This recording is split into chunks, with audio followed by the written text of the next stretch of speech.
Live from WRAL News Headquarters in Raleigh, your number one source for local news. WRAL News, coverage you can count on. Two things you need to know about this morning. We have a heat advisory that'll go into effect this afternoon, as well as a level 1 risk for severe storms. I'll show you what to expect where you are. Backlash from the Harris campaign after former President Trump comments about her race. How she and others are responding to Trump's statement that Harris happened to turn black. And it's a step forward today for the future of PNC Arena. What we are expecting to learn about the big plans for big changes in and around that building. And more records falling in Paris after a dominating performance from the one and only Katie Ledecky. And today, Simone Biles could add to her medal collection in the women's all-around. Katie Ledecky just crushing that 1,500-meter final. Just, 10 seconds ahead from the second swimmer. Amazing. And we have an amazing sunrise for you. I'm Renee Chu. I'm Jeff Hogan. Great to have you with us. Yeah, I think she had time for a little snack while she was waiting for for the others to come on in.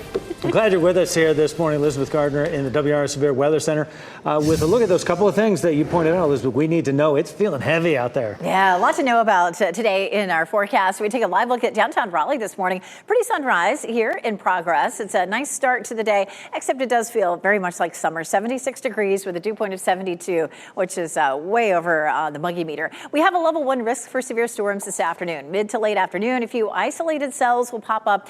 Some of those could produce some damaging winds, but they'll be pretty isolated. It's a 20 to 30% chance for late afternoon into the evening. We also have a heat advisory that goes into effect at 11 o'clock. It'll feel like 105 to 110 this afternoon, and we'll probably repeat that again tomorrow. We're definitely going to repeat that chance for some severe storms as well. So feeling like 104 to 107 around the middle of the afternoon, so just take it easy. It's not one of those days you want to do too much outside. The actual high around 96. Some interesting updates as we're watching our new runs of the computer models come in this morning. It looks like we're trending more toward the Gulf of Mexico for this system to develop.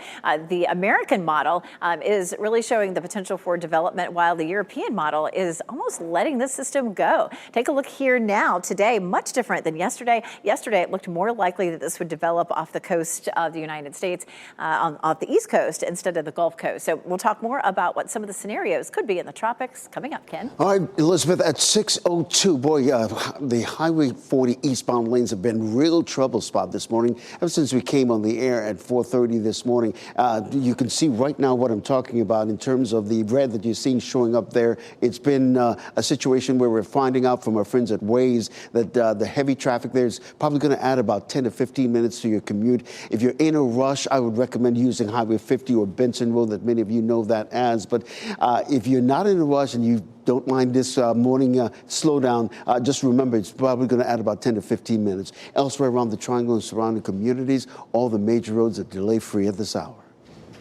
Police in Durham are working to make an arrest after a shooting. Officers responded to South Mangum Street just after 9 o'clock last night. This is video from the WRAL breaking news tracker showing officers investigating. Police say that man was shot and taken to the hospital. He has injuries, but he is expected to survive. Today, we'll learn more about the future of PNC Arena. We're expecting to see brand new plans for a major redevelopment of the complex. WRAL's Kelsey Coffey is live from PNC Arena this morning. And Kelsey, this goes beyond hockey. This comes a day after the owner of the Hurricanes says he wants to bring an MLB team to Raleigh. Renee, exactly. So we're expecting to see plans for that $300 million redevelopment project later today. Plans for the arena here go far beyond hockey. So what you're seeing now on your screen could look much different in a few years. The owner of the Carolina Hurricanes says that they have plans to develop up to 80 acres around the arena. Fans can expect a music venue and a sports book on the property. But the project won't include a baseball stadium. Back in February, ESPN named Raleigh as a potential host city for a new MLB team. Hurricanes Holdings CEO Brian Fork says he hasn't communicated with the MLB yet. He says that process is just in the early stages. Here in the Triangle area, we got a lot of college sports. We have the Hurricanes. I think we've got the capacity, the growing business capacity, corporate support. That's just going to keep building and building and building to the point where I think it's probably the best place to put a team in the country. Fork says they would consider building a baseball stadium in another area. For now, the arena expansion project is scheduled to start as early as next summer. Kelsey Coffey, WRAL News, live in Raleigh. Today, former President Donald Trump's controversial statements at the National Association of Black Journalists convention are drawing more criticism. During a Q&A session at the convention, Trump criticized the moderator and suggested Kamala Harris' race, saying she happened to turn black. She was only promoting Indian heritage. I didn't know she was black until a number of years ago when she happened to turn black. Harris responded to Trump's comments during an event last night in Houston. And it was the same old show. The divisiveness and the disrespect.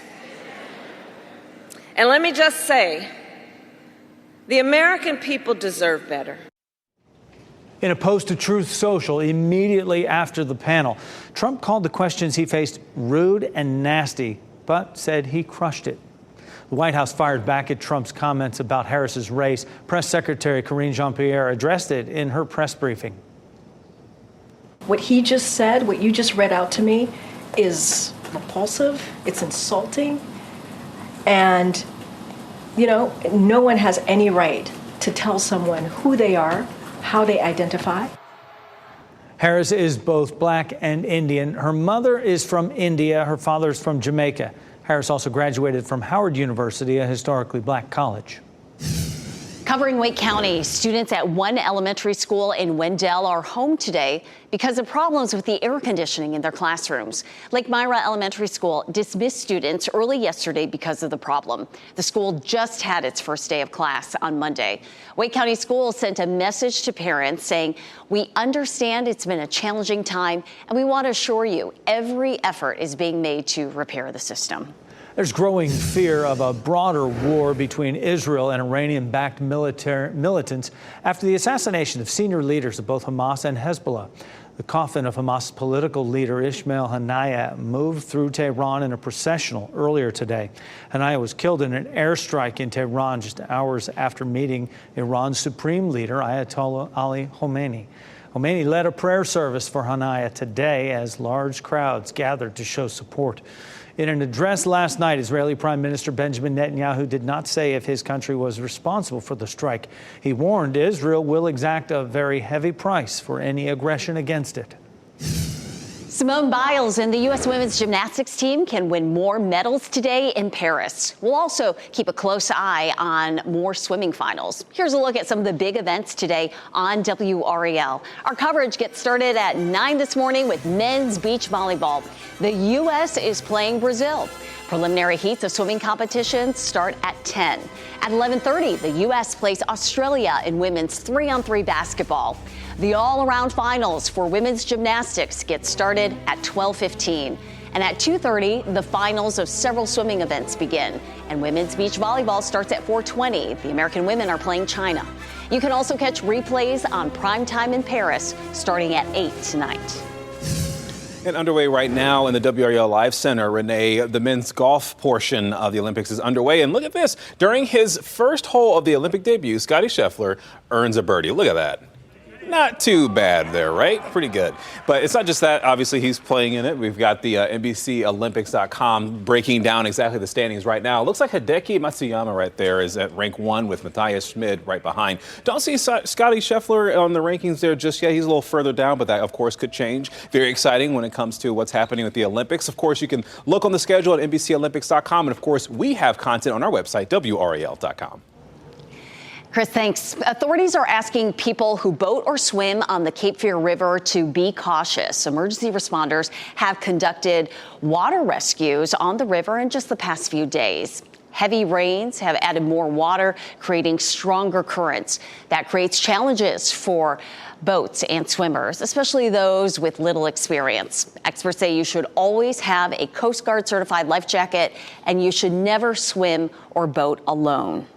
Starting today, the country's first over-the-counter birth control is available at select pharmacies. For women covered by Medicaid, the O-Pill daily contraceptive is free. Governor Roy Cooper spoke at a press conference yesterday about the efforts to expand access to women's contraceptives, including today's launch of OTC birth control. 10 after 6 right now on your Thursday. The Wake County Sheriff's Office is bumping salaries across the board. Ahead, more on what the work being done to recruit quality deputies looks like and keep those who are already on the force. Coming up at 6:15, NBC's Jay Gray will join us live from Paris with a look at the dominating performances from Team USA, including the one from Katie Ledecky. And two things you need to know today. We have a heat advisory that begins at 11 a.m. and a level 1 risk for severe storms. We'll have that level 1 risk today, tomorrow, and Saturday. I'll walk you through our timeline for rain coming up. As you get into your car, tune to WRAL News Plus on your radio. In Raleigh on 99.3 FM. In Durham, 96.5 FM. And everywhere on 101.5 HD3.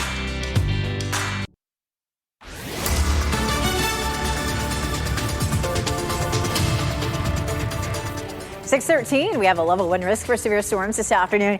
Even though we do, the storms will still be isolated starting around the middle of the afternoon, around the Triangle, and then drifting southward towards, say, Fayetteville and Clinton. A few of those could produce some damaging winds, but it shouldn't be widespread. Heat advisory kicks in at 11 o'clock for most of our counties. It'll feel more like 104 to 107 this afternoon, so it's one of those afternoons you need to just take it easy. We'll see the same thing again tomorrow. Live look at Apex. Skies are nice and clear this morning. Temperatures are warm. It's 81 already in Goldsboro, 76 in Southern Pines, 74 in Tarboro, 76 degrees in Fayetteville. Walking the dog this morning will be fine, but notice that dark pavement this afternoon. It's really going to be hot out there, so walk the dogs on the grass if you can this afternoon, kid. And happening now in the WRAL Traffic Center at the top of the broadcast, we told you about I-40, those eastbound lanes between Business 70 and 70 being real troubled spot this morning. But you can see right now that heavy traffic has dissipated, and I-40 eastbound, those lanes are free and clear this morning. Similarly, all around the Triangle this morning, no major incidents to report that will affect your morning commute. We did get reports of a crash that happened on I-40 westbound near Gorman Street. Coming up in about 10 minutes, I'll let you know how much that will affect your morning commute. Ken, thanks. Raleigh police are looking for a person who stabbed a man at a Go Raleigh bus stop on Capitol Boulevard. So this happened around 4 in the afternoon yesterday. Police say a man was stabbed in the arm following an argument. The victim's injuries are not life-threatening. Police are looking for a man who hit an employee at a Lowe's hardware store with a sledgehammer while he was shoplifting. Authorities are looking for 25-year-old Aaron Williams. The attack happened Saturday at the store on Fayetteville Road in Durham. Police say Williams took a sledgehammer out of his shopping cart and hit an elderly employee. The worker was taken to the hospital with serious injuries. Williams is wanted on assault and robbery charges. UNC's search committee reconvenes today for the second day of a special meeting in its hunt for a new chancellor. Members of the committee are tasked with identifying finalists for the position. The Board of Governors and System President Peter Hans will make the final determination. The goal is to name the new chancellor by the end of the calendar year. This morning's meeting gets started 8 a.m.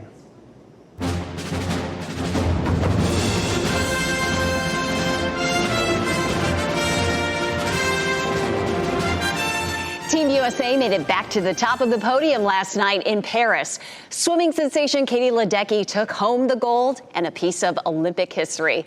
NBC's Jay Gray joins us live this morning from Paris. Jay, bonjour. That was an amazing performance by Ledecky, and there are more big storylines to watch for today.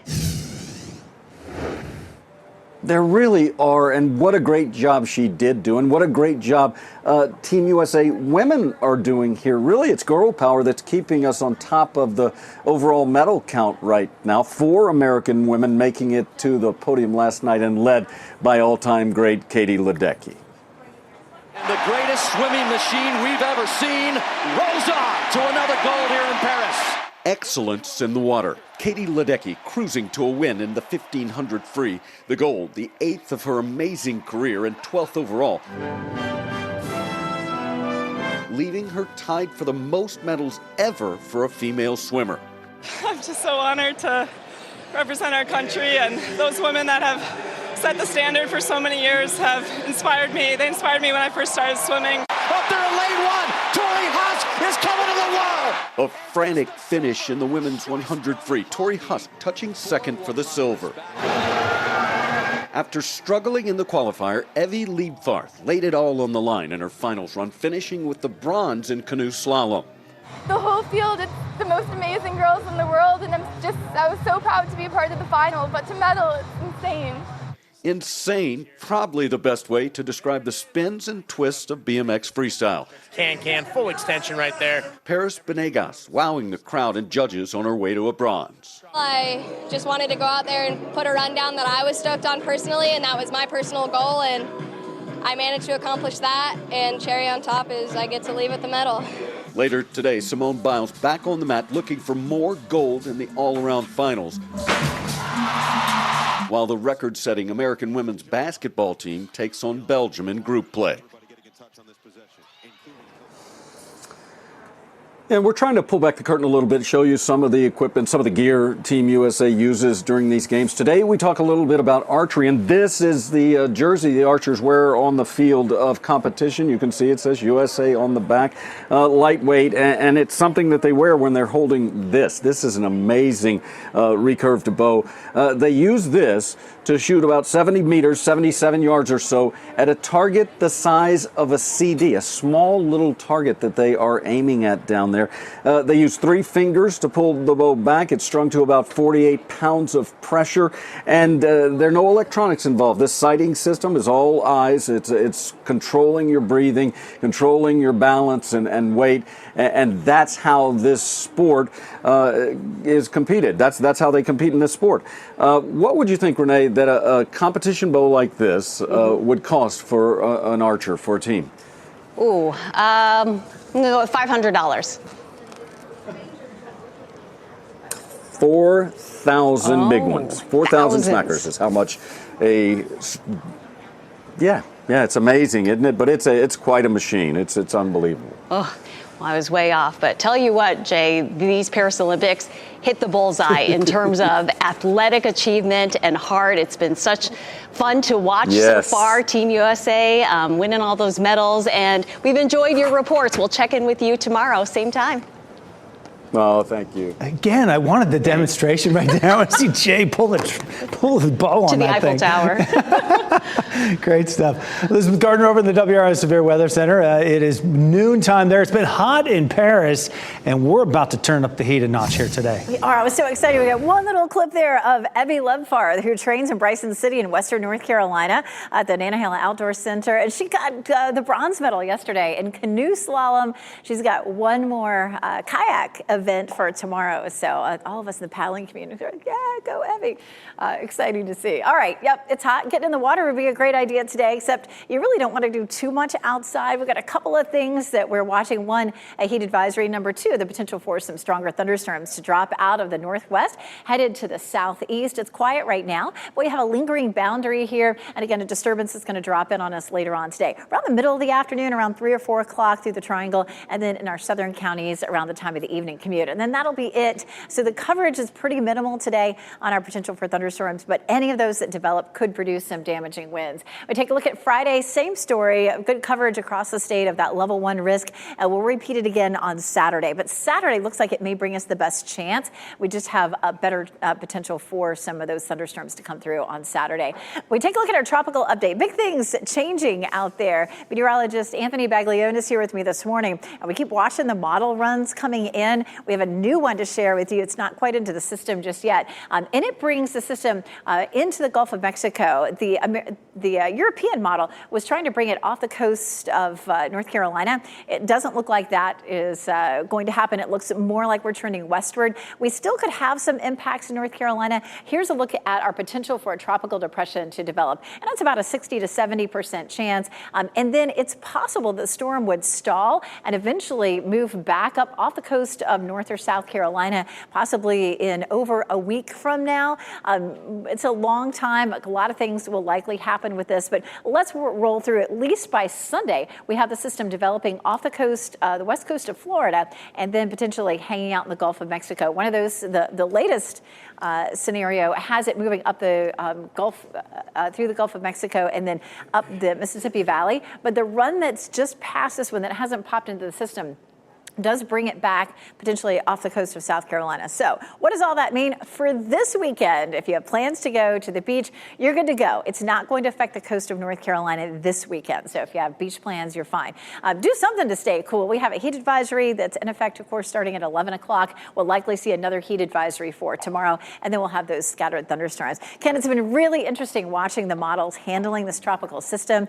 No real good consensus right now, but it does look like more Gulf Coast versus off the coast of North Carolina. And of course, my family, the Virgin Islands, keeping an eye on it as well. I'm sure they are. Yeah, thanks, Elizabeth. Well, let's update you on what you can expect as you're heading out this morning. Take a look at our live sensors this morning. We're not picking up any major incidents to report. We're seeing a little bit of traffic building there, which is typical this time of the morning around the Wade Avenue split there on the Beltline. And of course, in Durham, I-885 north and southbound lanes flowing nicely. Here's a live look at I-440 and Lake Boone Trail. Nothing to report this morning, which is good news, especially if you're getting ready to head out this morning and head to work or wherever you're going. Of course, if you're listening to on the radio, we do appreciate that. You can do the same if you're heading out. Listen to us at 99.3 FM in Raleigh and 96.5 FM in Durham. A cockfighting ring in Granville County was drugging roosters to enhance the action. Federal investigators have joined the case after the illegal activity was busted last week. Also coming up in What's Trending, the young super fan who was left stunned after a smile from Katie Ledecky.